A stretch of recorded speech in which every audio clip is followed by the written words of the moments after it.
Assalamualaikum warahmatullahi wabarakatuh. Perkenalkan, saya Yunita Noviati dari kelompok 6 akan membahas tentang administrasi pendidikan Islam. Pengertian administrasi yaitu administrasi berasal dari bahasa Latin yang terdiri atas kata ad dan minister. Kata ad mempunyai arti yang sama dengan kata to dalam bahasa Inggris yang berarti ke atau kepada. Sedangkan minister sama artinya dengan kata to serve atau to conduct yang berarti melayani, membantu, atau mengarahkan. Dalam bahasa Inggris, to administer berarti pula mengatur, memelihara, atau to look after, dan mengarahkan. Jadi, kata administrasi dapat diartikan sebagai suatu kegiatan atau usaha untuk membantu, melayani, mengarahkan, atau mengatur semua kegiatan dalam mencapai tujuan bersama.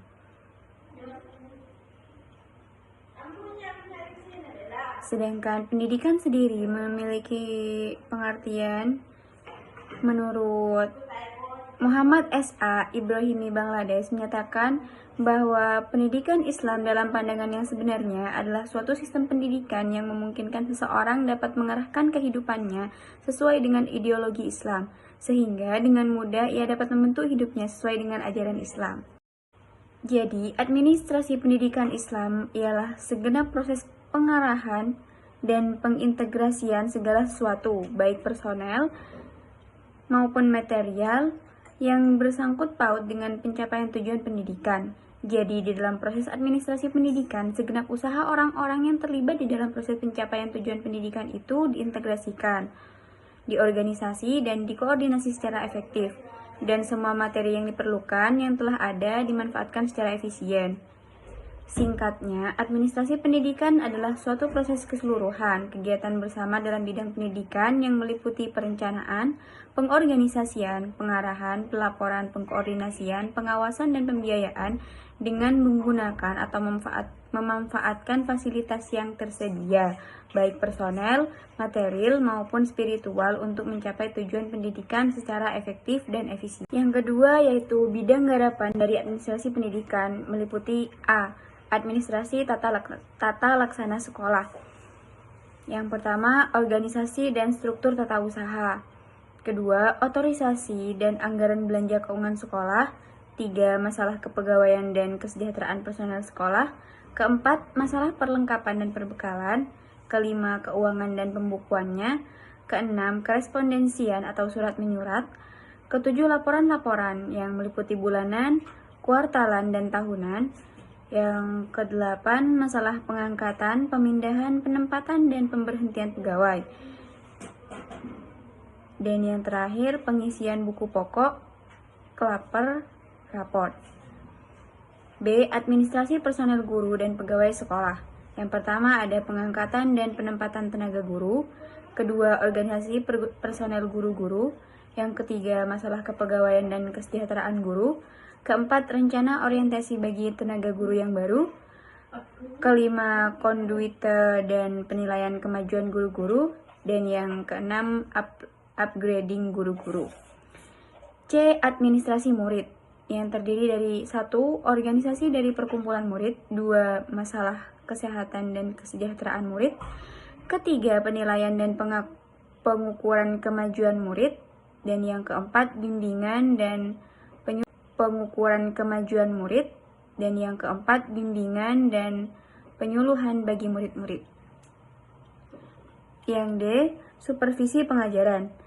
Yang pertama, usaha membangkitkan semangat guru-guru dan pegawai-pegawai tata usaha dalam menjalankan tugasnya masing-masing sebaik-baiknya.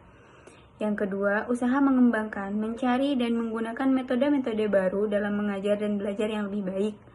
Yang ketiga, mengusahakan dan mengembangkan kerjasama yang baik antara guru, murid, dan pegawai tata usaha sekolah. Yang keempat, mengusahakan cara-cara menilai hasil-hasil pendidikan dan pengajaran. Dan yang kelima, usaha mempertinggi mutu dan pengalaman guru-guru. Assalamualaikum warahmatullahi wabarakatuh. Saya di sini akan melanjutkan pemaparan materi dari saudari Yunita Noviati, yaitu bidang garapan dari administrasi pendidikan yang meliputi yaitu nomor 5, pelaksanaan dan pembinaan kurikulum. Kurikulum seperti materi-materi yang diajarkan kepada peserta didik. Tentunya kurikulum tidak bentuknya tidak menetap dari tahun ke tahun, melainkan ada perubahan dari entah itu menteri-menterinya atau dari Kemenak. Tentunya ada hal-hal yang diubah atau hal-hal yang tidak sama dari tahun ke tahun.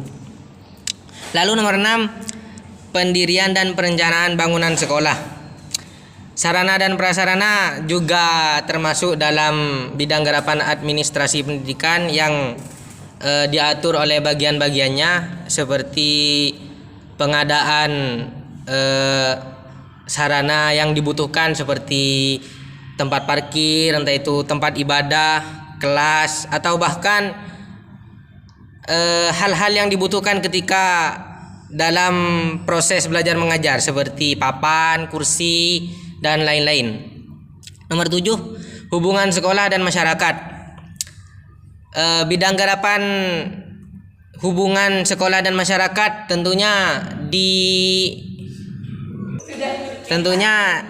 hubungan sekolah dan masyarakat diurus oleh bagian sosial yang membangun hubungan antara sekolah dan masyarakat agar bisa istilahnya lebih dipercaya sebagai lembaga pendidikan yang harus dipilih untuk mempercayakan peserta didik di dalamnya.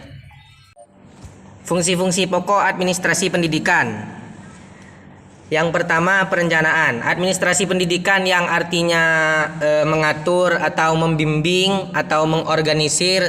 Tentunya perencanaan meliputi rencana atau ide-ide yang digagas sebelum pelaksanaan kegiatan pendidikan yang berlangsung dalam suatu institusi atau lembaga pendidikan. Administrasi pendidikan di fungsi perencanaan berfungsi untuk menampung rencana-rencana yang akan mungkin dilakukan atau yang akan menjadi program pada ketika aktivitas pendidikan dalam lembaga tersebut akan berlangsung, seperti kalender pendidikan, waktu pelaksanaan UTS atau UAS, program-program sampingan seperti lomba-lomba atau mungkin ada event-event seperti gebyar Idul Adha dan lain-lain. Yang nomor 2, pengorganisasian. Setelah rencana ditampung, kemudian ada pengorganisasian untuk bagian-bagian yang akan menangani. Pengorganisasian di sini berfungsi untuk mengurus bagian-bagian yang akan mengurusi program-program atau rencana-rencana yang sudah dilakukan sebelumnya oleh di fungsi perencanaan tadi.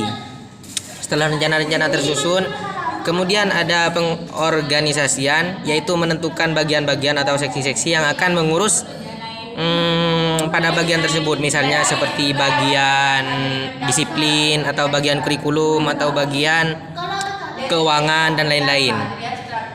Lalu selanjutnya ada pengordinasian. Setelah bagian-bagian tersebut tersusun atau terbentuk, maka mereka yang sudah mendapat bagian-bagian atau sesinya kemudian diarahkan, dikoordinasi untuk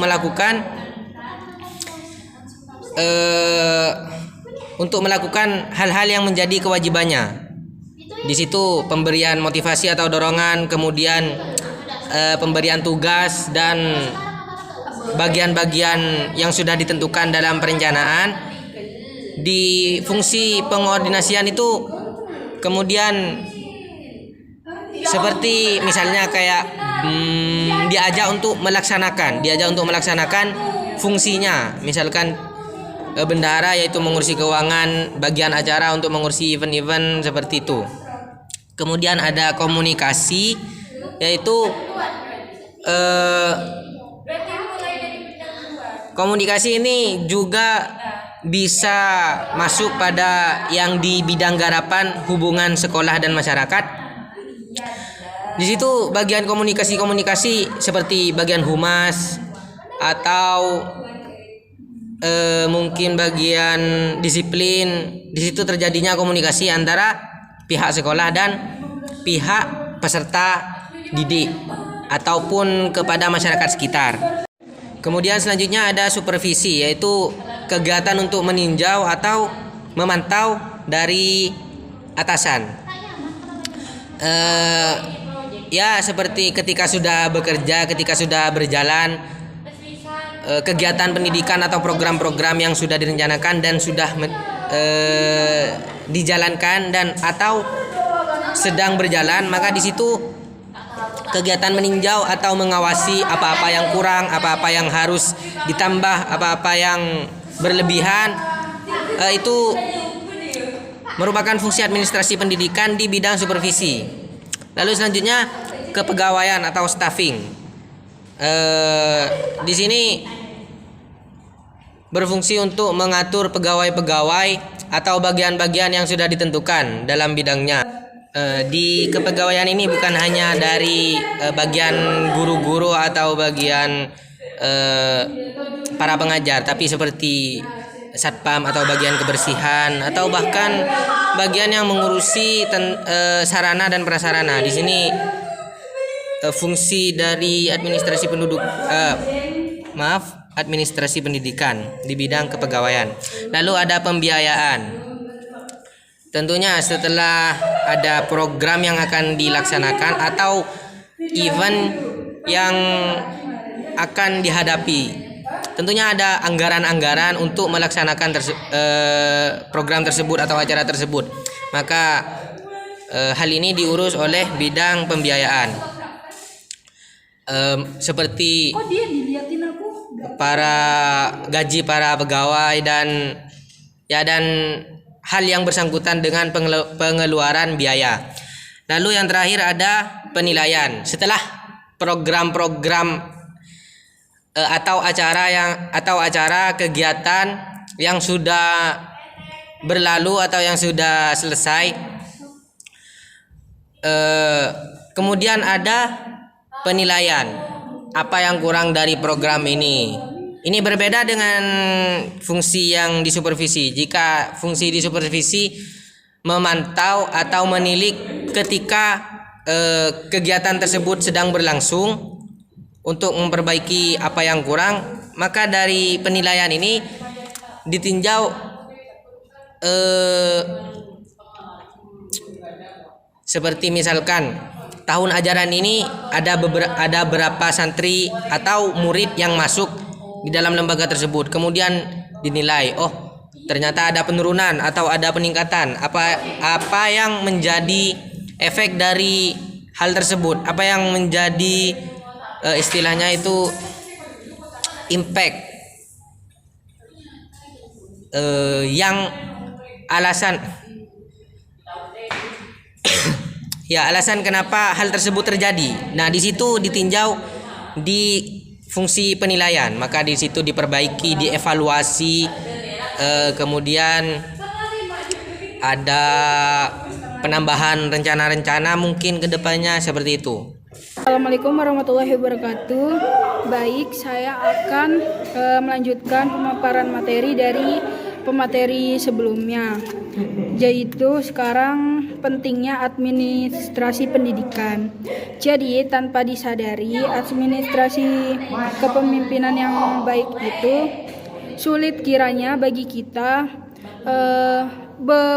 bukan bagi kita, maksudnya bagi sekolah untuk berjalan yang lancar gitu, untuk menuju ke arah tujuan pendidikan dan pengajaran yang seharusnya dicapai di sekolah itu.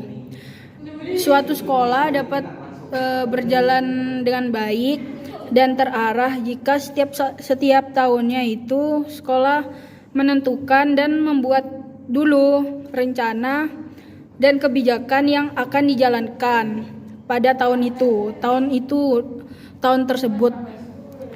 Juga informasi. Nah, informasi yang menunjukkan bagaimana rencana dan kebijakan itu dapat dilaksanakan dengan baik. hendaknya rencana atau program dan kebijakan sekolah hendaknya selalu disesuaikan dengan kebutuhan dan perkembangan masyarakat serta pembaharuan pendidikan. Selanjutnya, pentingnya partisipasi guru dalam administrasi pendidikan. Jadi, partisipasi guru dalam administrasi sekolah ini sangat penting dan menjadi keharusan, yakni kesempatan-kesempatan para guru dan kepala sekolah untuk memberi contoh tentang bagaimana demokrasi itu tetap dapat diterapkan untuk memecahkan berbagai macam masalah pendidikan. Sekian dari kelompok kami. Wassalamualaikum warahmatullahi wabarakatuh.